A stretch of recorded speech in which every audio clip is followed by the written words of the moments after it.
Are you or someone you love going through a difficult time? We all know how it feels when circumstances overwhelm us and peace just evaporates, right? Well, today I want to teach you about how to be at peace and stay at peace regardless of your circumstances. That's today. You don't want to miss it.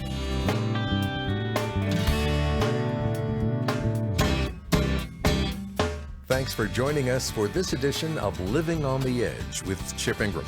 Chip's our Bible teacher for this international discipleship ministry focused on helping Christians live like Christians. And if you could relate to the feelings Chip just described, you're not alone. We all experience discouragement and hopelessness because of our circumstances. Last time, Chip shared two vital principles we can learn to hang on to peace even when we feel overwhelmed. Today, he's going to share two more, so I hope you'll stay with us. And if you've missed any part of this timely series, I Choose Peace, catch up anytime through the Chip Ingram app. In fact, our app is a great way to listen to Chip and Living on the Edge anytime. Okay, here's part two of Chip's talk, In Difficult Circumstances. Got a good friend, and we have some similarities. He's kind of an intense guy, and he has a lot of responsibility in his job. And he's stuck. Some of you are stuck in your marriage. Some are stuck in your job. Some are stuck with your parents. Some are stuck at school. But you know what it's like when you're trying, bam, and no matter what you do, you can't break through, and you're just like bummed out. And you say, unless this changes, that's where he's at. He's tried everything. He's got a lot of wherewithal to make things. He can't make it. And he sat down and he said, you know something? He said, God spoke to me, pulled out this pen, and we were meeting the other morning, having a little coffee. He said, you know what I did? He said, you know what, I can't change that. I've done all that I can. And he took out a pen and then he wrote. He said, okay, here's what I did. I wrote down God, family, me. And then he put lines through them like this. Then he put a line underneath. He said, now in my heart, what I say is that it's God first, family, then me. And said, I looked at that and I did a little kind of P&L. You know, I kind of did a little inventory and said, is God really first in my life? In other words, I can't change. I'm stuck. I've hit this thing that I can't move. And so I'm saying, okay, God, and you can move it. So if it's not moving, maybe you want to teach me something. What do you want to teach me about my relationship with you, about my family, and about me? And he said, I literally wrote down where I thought I was at. He said, I was saying God's first, but I looked at all my activities and my energy, a lot more me than God. I was saying, oh, honey, family, you're really what matters. But when I looked at my life, and then he just told me, he said, you know, I reorganized, reprioritized, and I moved some things to say, okay, I want to learn. I want to learn. Do you see the difference? God's number one agenda, his number one priority, this is going to be hard to take. It's not to make you happy.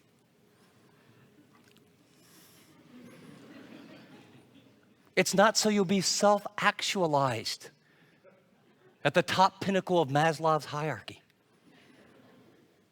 It's not so you'll be fulfilled and everything will go your way every day in every way. His primary agenda in your life is to make you like his son.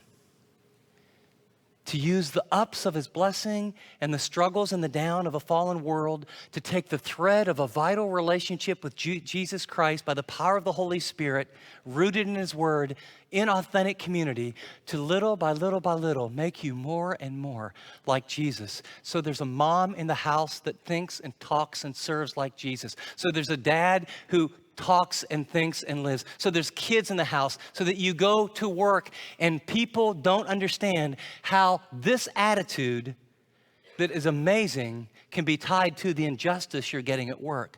How this attitude and response is tied to a very frustrating marriage. How this attitude that you have with regard to your life can happen when I know how much you got hurt by the market's last dip. See, that's what God's about. And you can be content in the ups and the downs when you say, Lord, I'm going to choose to thank you for what I do have, not spend all my time focusing on what I don't. Then I'm going to step back and say, Lord, I don't know the agenda for the world, but I know your agenda for me. What do you want me to learn? What do you want me to learn? Because I can't change her. I can't change him. I can't get inside this kid's head and re-screw things so that they'll respond in a way. You know what? My boss looks like he's going to be here for a while. This economy is not going to change. You know, I can't. I'm stuck. So be teachable. The third principle that Paul gives us, the secret of contentment challenges our basic American value that more is better. And Paul says, first, our contentment, it's not based on your circumstances. Second, it's an attitude you learn, not a thing you achieve. And now he says, prosperity does not have the power to give us contentment, nor poverty the power to take it away. Notice he illustrates that in verse 12. He said, I've had a lot, I've had nothing. He uses the word plenty, and he talks about it's literally what they would do with cattle or livestock that was fattened. He said, I've lived in the lap of luxury. It can't deliver. And I've been where I didn't know if they were going to pull me out of the ocean. And proverbially, I've been on the other end of biopsy reports when either for me or someone I love desperately, it comes up with the big capital C called cancer. And I don't know how I'm going to make it without this person, or I don't know what my family or friends are going to do if I leave prematurely. Paul's saying in both those things, prosperity is unable to deliver contentment, and poverty doesn't have the power to take it away. And so notice his practice here is be flexible. Be flexible. See, it's one thing to be grateful. It's another thing to say, oh, God, teach me. I want to learn. Well, once God shows you, knowing what you're to do and doing it is two different things, isn't it? Saying, oh, God, I want to be teachable. Oh, thanks you for showing me that. Being flexible is change. Ask God not just what do you want me to learn, then go to the next step like my friend. What do you want me to change? This guy sat down at the table. I mean, he took his priorities and he went, shoo. He told me, I got one of the biggest presentations to these big corporations that I've got to make. And I mean, there's a lot riding on it. And he said, my wife, you know, she wanted to go out and have some fun. And it was like, oh, there's no. I said, oh, wait a second. Okay. I said, she, God, her. Said, so I did it. Then I got up in the wee hours of the morning and I had this much work to do. And I had about 2 hours to do it. And I said, God, you got to show up. And then he talked about how God did. And how the presentation went better than if he had 10 or 12 hours. See, you got to be flexible. You got to say, God, I'm grateful. You got to say, God, I'm teachable. Then you say, God, how do you want to change me? What's the next step to whatever you want to do to make me more like your son? But you got to push away from the lie that prosperity will deliver it. Had a young guy named Todd, worked in Santa Cruz, and you know, I'm just one of those sort of weird people that, you know, kind of how the world works, my body clock is just the opposite. So when you guys are just kind of getting fired up and thinking it's going to be a great night, I'm going to bed. And while you're sleeping, I'm working. It's just kind of how God made me. And the problem is finding a good place to work in the wee hours of the morning. And in Santa Cruz, I found this little coffee shop because they cooked donuts and bagels all night. So they opened by about 4. And the little Cambodian lady became a good friend, and she made the kind of coffee I like. And so I would go in there, and then, you know, by 4:35, a couple guys would come, and they'd be doing some studying. And you realize they're probably as weird as you are. And so maybe we could become friends. And so we did. And this one guy, you know, he was always doing some work. And eventually we got to know one another. And Todd came out, he ended up coming to the church and got involved, and he came out to work at a Christian camp as a volunteer at like basically minimum wage. And he was working on something. I said, what are you doing? He said, I'm finishing up a book, and then I later saw the book called True Riches. And I said, well, what's the book about? He said, well, here, you can have a copy. And I just read the back. Todd Sinelli, a graduate MBA, Wharton Finance, da-da-da-da-da-da-da-da-da-da-da. I mean, he had like every business thing you could ever get. At 23 years old, don't suggest anyone do this, he had 3 credit cards. He got as much cash out of each one, got $1,000 out of them, had $3,000 stake. Went on the trading table at Chicago, became friends with who the big guru of trading was in Chicago at the time, went into the pit. At 23, he's dead broke, borrowing off his credit cards. At 24, he's a millionaire. At 25, he's a multi-millionaire, 25 years old. He's taking the vacations to Tahiti. He can do anything, anytime, and he's a believer. And everything the world has been at his lap. At 26, he's dead broke. At 27, he earns it all back again. And now he has it all back again. And he says, God wanted to teach me something. Anything I wanted in this world, I could get.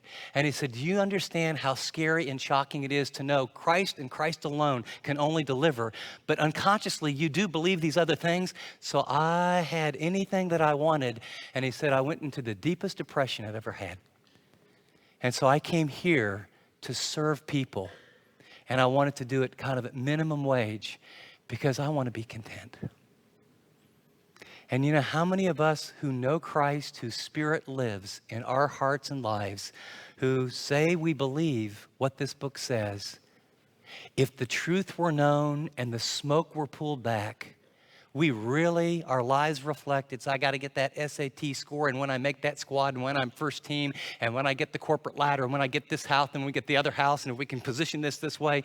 And you know what? That is a lousy watch compared to that one that I really want. I got a picture on the refrigerator of that Porsche, and someday, some way, I'm going to get that. And unconsciously had bought the lie that prosperity can deliver. And Paul says it can't. But you got to be a radical Christian to believe that, don't you? But he says not only it can't, but he turns it around and says poverty doesn't have the power to take it away. I've been in need. I've been at times when I have nothing. And I'll never forget the time I was in the Philippines, and it's the most classic picture. And I was involved in a basketball team that was sharing Christ and had a good friend who's a missionary. And he had a little Filipino guy that our hearts bonded named Alex. And Alex was married, and he was probably early 30s at the time. And in Manila, it's a crazy, no rules, no anything. So I get on the back of his motorcycle, and he wants to show me his home. And he's just so proud. He says, Chip, you've got to come to my home, and you got to see it. And I said, okay. And so we're driving in and out of traffic, and I'm praying, Lord Jesus, that I might see my wife and children again, And so Tom says, now he lives in the slums. And you don't know what slums are until you go to these kind of countries. And so we pull up, and there's a hill. And as far as the eye can see, there's cardboard shacks against one another. And then sort of the upper level, middle class has a few wooden crates along with the cardboard. And then the elite areas, they have a little corrugated tin roof on top that would help for the rain. And as far as the eye could see, there's no plumbing, there's no thousands and thousands of people. And Alex, because of Tom's connections, Tom figured out there was one light pole, and he had a wire that went about 100 yards, and one person out of all these thousands of people had a little wire that went through the top of his and had one little light bulb. And Alex would open his home and read the scriptures at night because he's the only one that had light. And he came in, and we walked through this maze of people and poverty, and it's like watching one of those World Vision commercials on TV, and my heart's going out. And Alex's chest has kind of come in, and I went into about a 9x6 room, and then he had dug out a little. It was a dirt floor, and went into about a 3x6 area where he cooked. And he looked at me and he said, "This is my home. This is my wife." And she was had number 3 on the way. And these are my little boys. And Chip, I'm so glad you would come to my home. And you know what? I'm telling you, you'd think he owned the Taj Mahal. See, poverty doesn't have the power. And then I said, well, Alex, where do you sleep? And he had a little cot. It was about 2.5 by about 4.5 or 5 feet. And he looked at me like, where do we sleep? We have a king size bed. Look at this. He says, Chip, you see, instead of being on the dirt, I curl my body this way. My wife curls her body this way. And we put our 2 boys in the middle. That's where we cook. In other words, we're a 2-level house. And we have a light bulb. Isn't God good?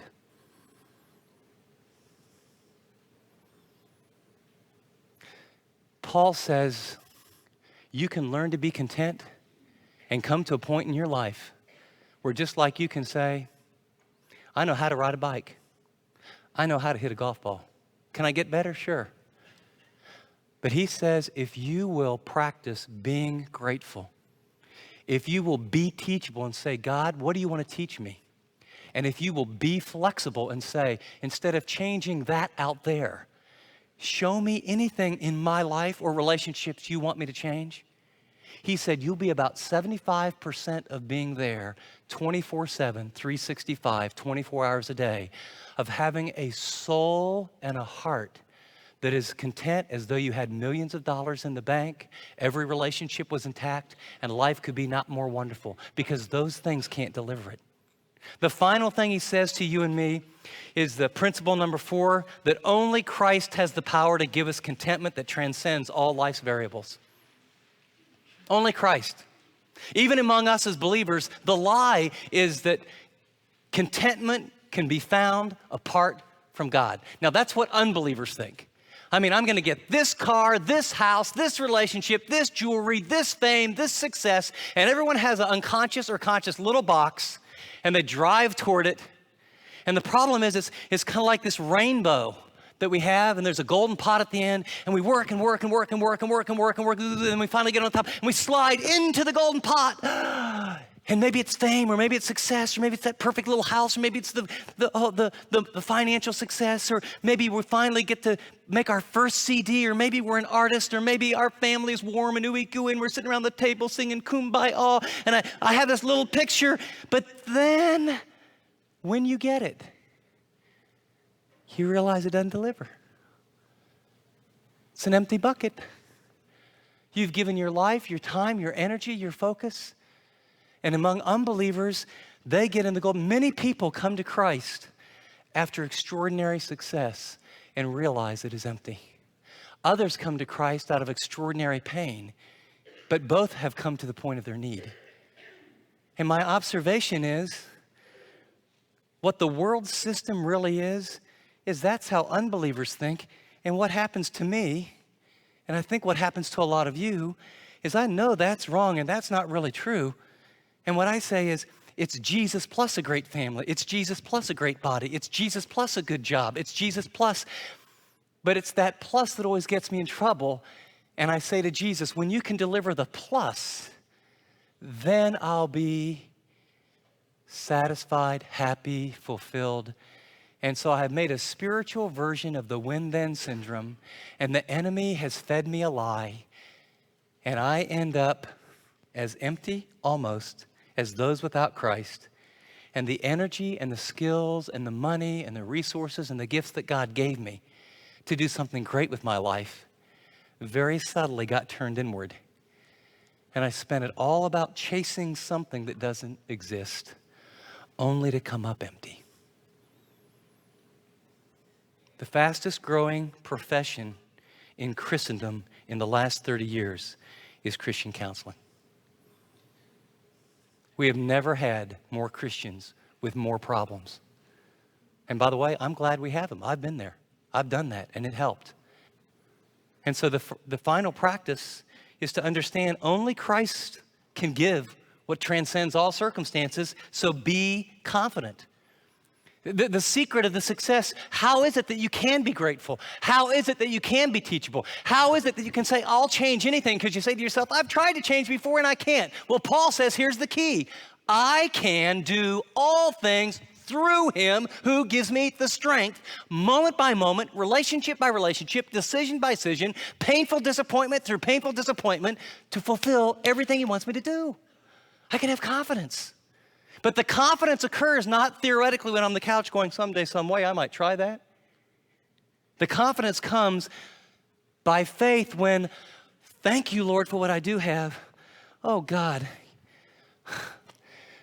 Okay, I realize I'm teachable. I'm an arrogant person. I'm not like sticking out my chest arrogant, but I've somehow got my whole life revolved around me. You want me to change, put other people first. Well, I'm going to put other people first, but don't you understand that's going to impact my income? I might have to sell this or do that, or, yeah, you want me to become a servant to these relationships when I thought they were all to make me happy. That's going to be, I can't do that. Be confident. Come to me with a humble heart. In the ups, thank you. In the downs, thank you. What do you want me to learn? How do you want me to change? And then you take the power of my word, energized by the Holy Spirit, in the context of genuine, authentic, loving community relationships. And I guarantee you, I will give you whatever you need. Not for tomorrow, not for next week, not to solve all the problems.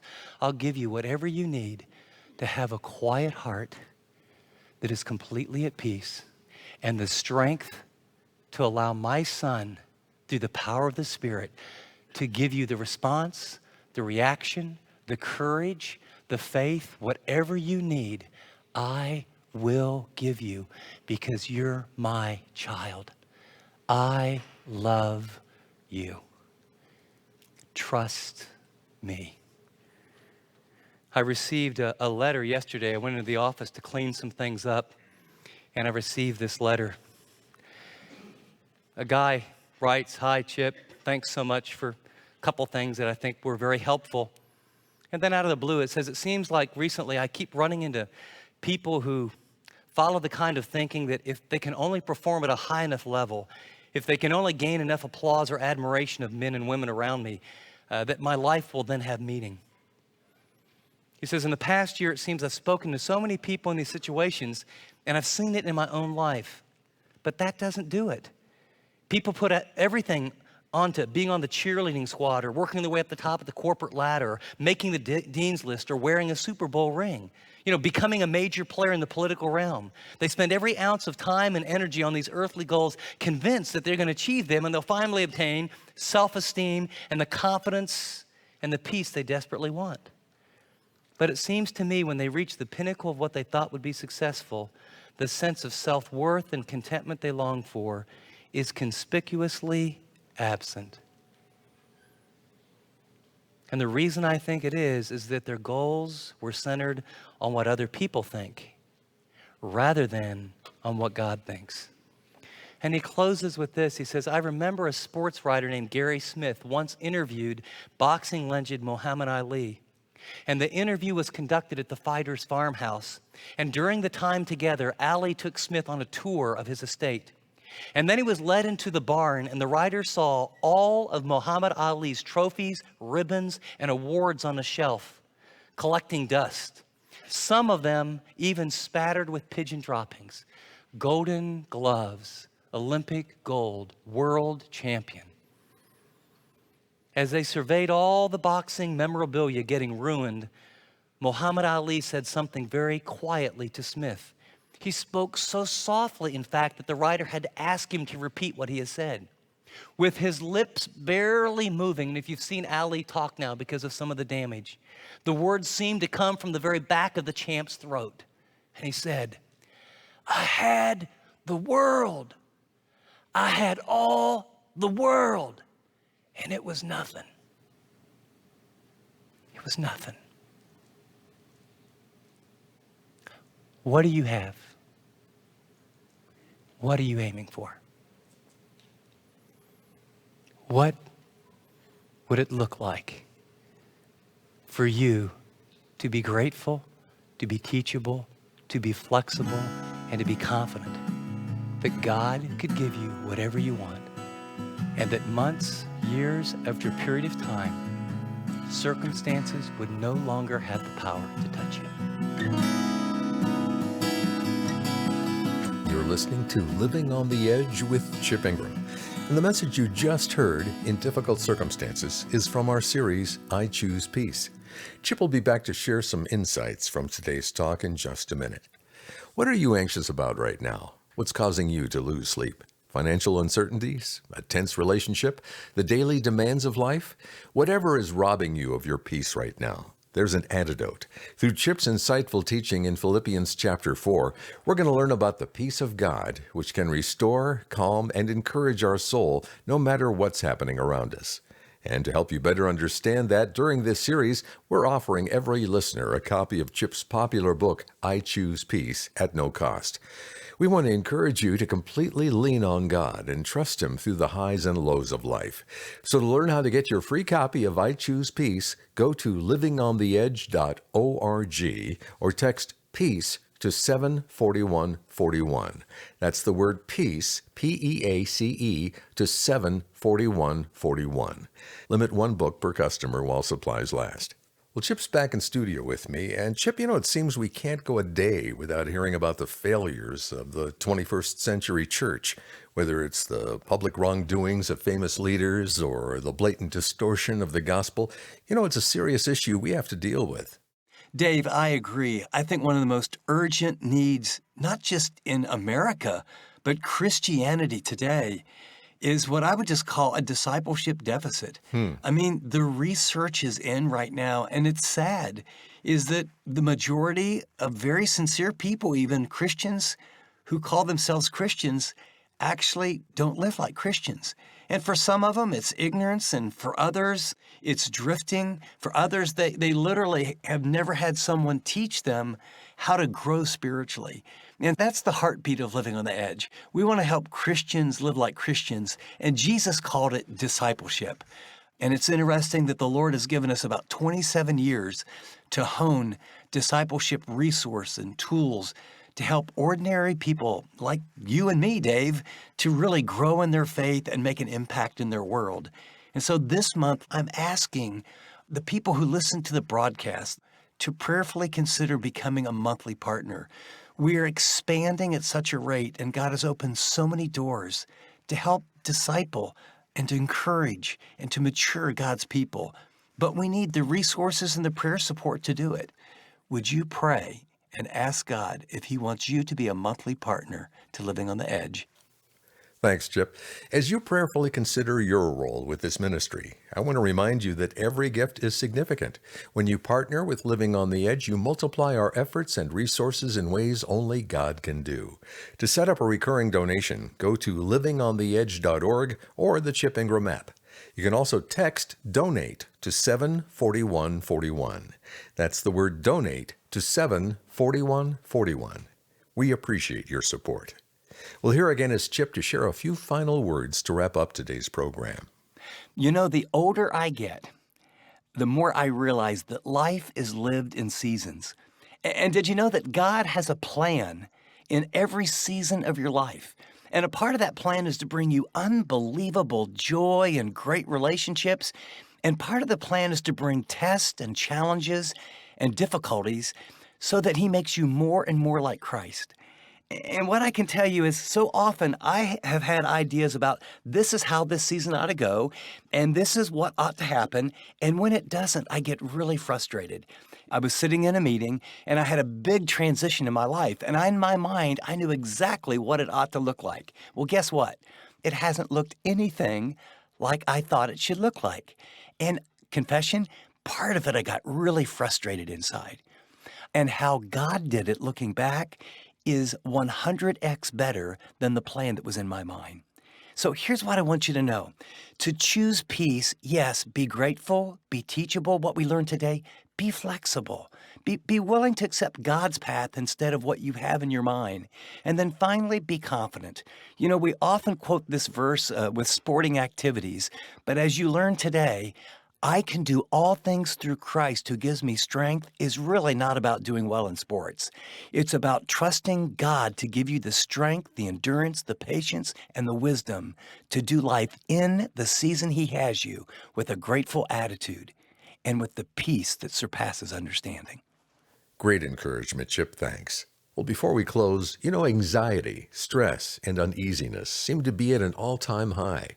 That is why choosing peace is so tough. So we want to help. During this series, we're offering Chip's book, I Choose Peace, at no cost. We want to encourage you to lean on God and completely trust Him through the highs and lows of life. To get your free copy of I Choose Peace, go to livingontheedge.org or text PEACE to 74141. That's the word peace, P-E-A-C-E, to 74141. Limit one book per customer while supplies last. Well, from all of us here, I'm Dave Drury, thanking you for joining us for this edition of Living on the Edge.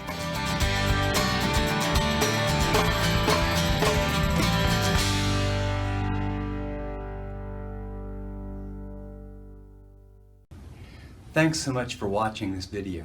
If you'd like to watch more content like this, click and subscribe here to our channel. And by the way, if you'd like to know more about Living on the Edge, find out about more resources, maybe get on the mailing list, go to livingontheedge.org. See you next time.